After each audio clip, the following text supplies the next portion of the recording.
hamak.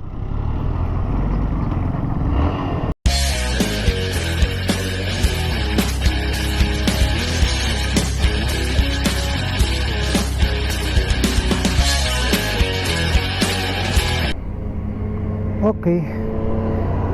So, you know. So, hapon ako nagising kasi umaga na ako umuwi galing trabaho. So, ngayon ko na ipapakabit yung aking kadena at saka brake pad. So, ipapakita ko sa inyo. Ito yung kadena. At ito naman yung brake pad, nasa loob. So ayan, yung ipapakabit natin ngayon. At alas 3:27 na. So kailangan na natin ihabol to kasi hanggang alas 5 lang ang shop na pagpapakabitan ko. Kaya let's go.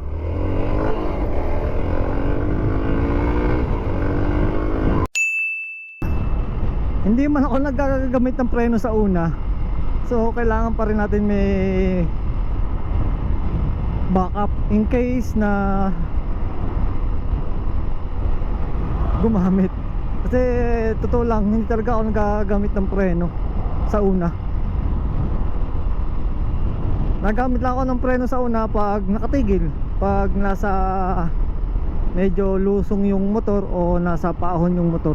Yun yung gumagamit lang ako. Pero pagka nasa takbuhan na, ang gamit ko na ay foot brake. Kaya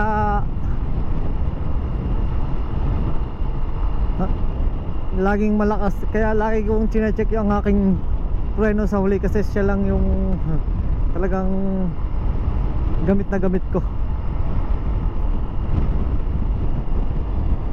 Tapos ang kadena ko naman kasi kung nasagad na yung pinaka adjuster, kaya nagpalit na rin ako.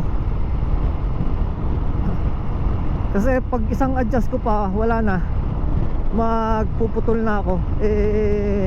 Kung magputol man ako ay wala na rin naman makukuha kasi luma na, tumatalo na yung kadena ko.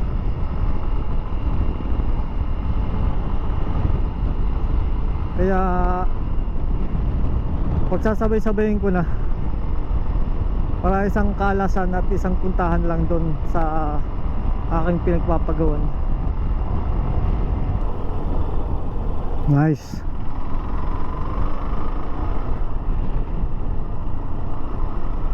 So yun, sa mga parts na ikakabit natin, yan talaga yung mga wear and tear na madalas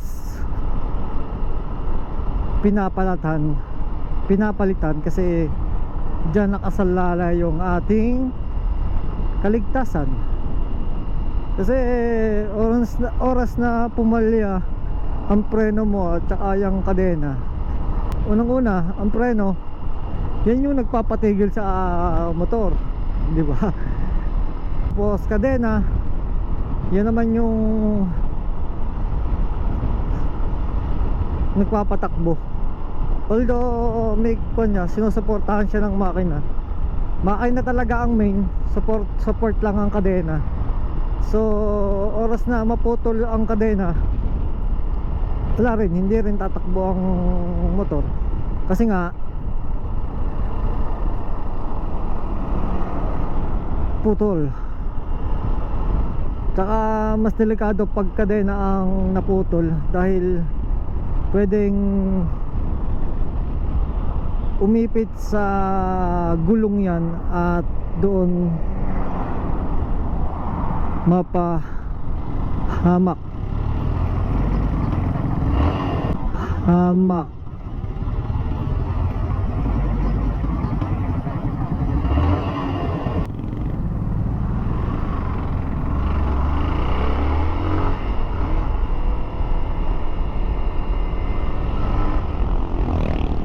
Mga sanay na sanay ba mo kumain ng linya?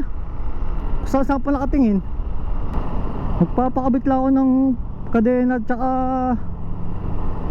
preno eh. Sabi sa inyo eh, importante ang preno eh. Dahil sa mga ganong sitwasyon, mga biglaan na mga kupal magmaneho.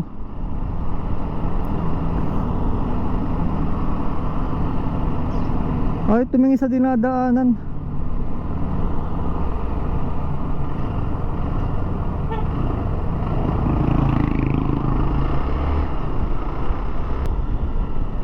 Sana bukas pa. Uy, haabot tayo. May ginagawa pa. Sana dito sana si Mavic. Ang problema kung wala si Mavic.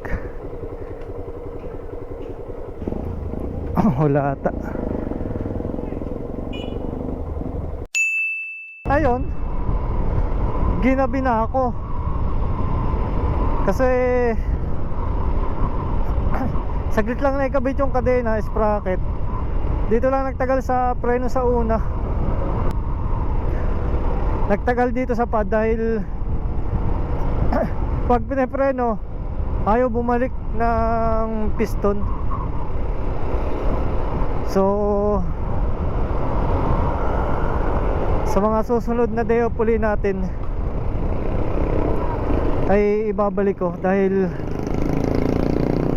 kailangan ng linis. Ang ginawa, ang isang side yung luma, yung isang side bago, para lang mapagana. Kasi yung piston niya ang isa ayaw lumaro ng maganda. So pansamantala yun muna. So balik na lang ako sa mga susunod na day off ko. Maaga-aga na ako pupunta kasi ang hirap din ng nagmamadali kasi. Eh anong oras na ako nakapunta? Alas 3 na.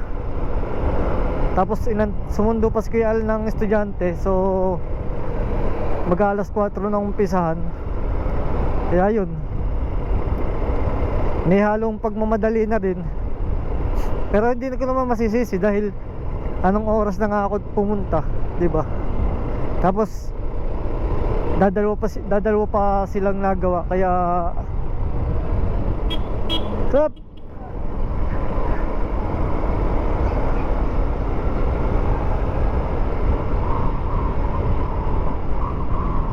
Nakita ko pa si Louie Boy. Kaya na Kuya Ernie, doon din siya nagpakon paggawa ng kanyang motor. Ito palang shock, kuha ko din, isasama ko din sa next na lakad ko.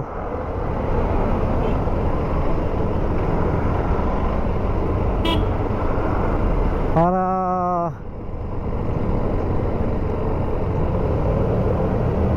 hindi sayang ang mga lakad. Iba-iba naman ang preno ko compare sa dati. Dati talagang totally wala talaga. Ngayon medyo malakas na siya.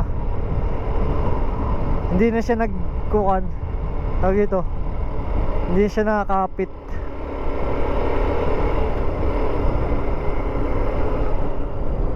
Oo. So ngayon isang pisil ko lang nagana na agad yung preno. Dati pag pipisil ko, unang pisil ko walang kagat eh. Nasa padalawang pisil pa ako nagkakaroon ng preno. Ngayon isang pisil ko natalabagad. Mamaya titigil ulit ako sa may sandari doon sa Antigilan para ipakita sa inyo. Di ba? Kung saan ako nag-umpisa, doon din ako tatapos. Ito yung kadena nating pinakabit na gold chain. Yan o. Ganda ng laro, no? Yan, no? Gold siya. So 1442 pala yung akin. Kala ko po 44, 42 pala. Tapos yun nga, ito pero ako sa una, ayos naman siya.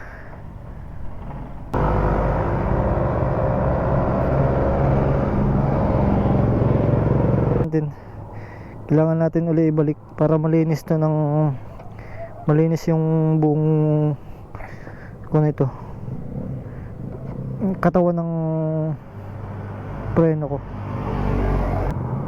Yan na, karaos na tayo, alas 6 na.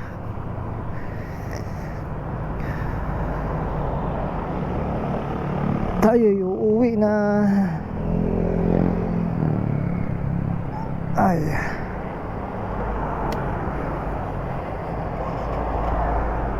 so yun, dito ko natatapusin kasi madilim na doon sa parting yun eh. Yan, mag-outro naman tayo na kaharap yung aking motor. Lagi na tayo nag-outro na nakasakay sa motor eh. So linisin ko pa yan pagdating doon kasi natalsikan ng brake fluid to, tsaka to kailangan linisan. Maraming salamat at hanggang dito lang. Update ko lang uli kung ano kung napaayos ko na. So yun na lang naman yung isang problema. Hindi naman siya problema, kailangan lang talaga ng linis. So yun, paano? Maraming salamat. Hanggang sa muli. Peace out.